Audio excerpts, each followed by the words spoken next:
আসসালামু আলাইকুম, সবাইকে সালাম দিলাম।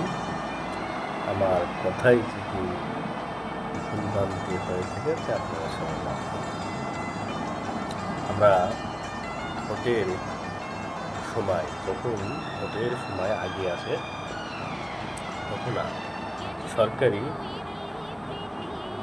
ইষ্ট ইষ্টহরফ বলা হয়, হ্যাঁ, যা মাইকে আমরা বলি যে গ্রামে গ্রামে ঘরে ঘরে নেতা বানান, ঘরে ঘরে সবাইকে বলে আমাদের ভোটটা জেনে দেয় বা আমাদের জন্য দোয়া করে।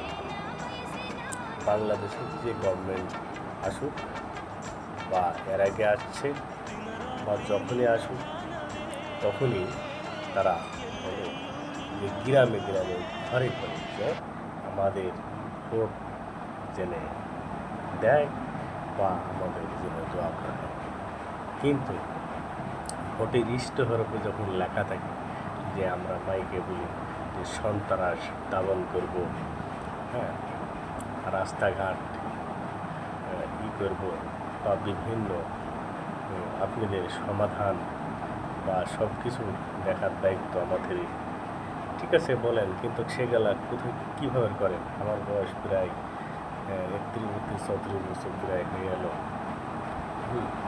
কই আমি তো এগুলো দেখিনি। তা আপনারা যখন বলেন যে গ্রামে গ্রামে ঘরে ঘরে যাই বলেন, আপনারা যখন পাশ করার পরে গ্রামে গ্রামে ঘরে ঘরে কই আপনারা তো সমাধান করার কোনো ফ্যাসাদ গণ্ডগোল হয় বা জমি জায়গা নিয়ে বা বিভিন্ন কার্যকলাপ নিয়ে কে ভালো কে খারাপ, আপনারা এই সমাধানগুলো তো করে দেন না। হ্যাঁ, সাধারণ মানুষ তো বিভ্রান্তিতে বা বিপদে পড়ে থাকে, ওই সেগুলা তো করে দেন না।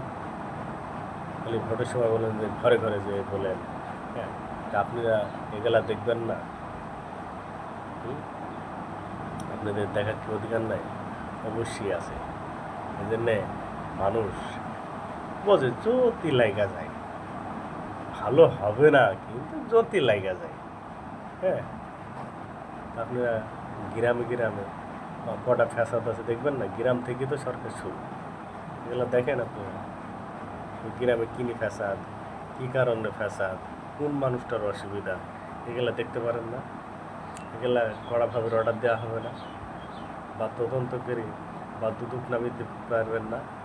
বা বিভিন্ন গোয়েন্দা বিভাগ আছে না যে গ্রামে গ্রামে দেখেন কী কার কী সময়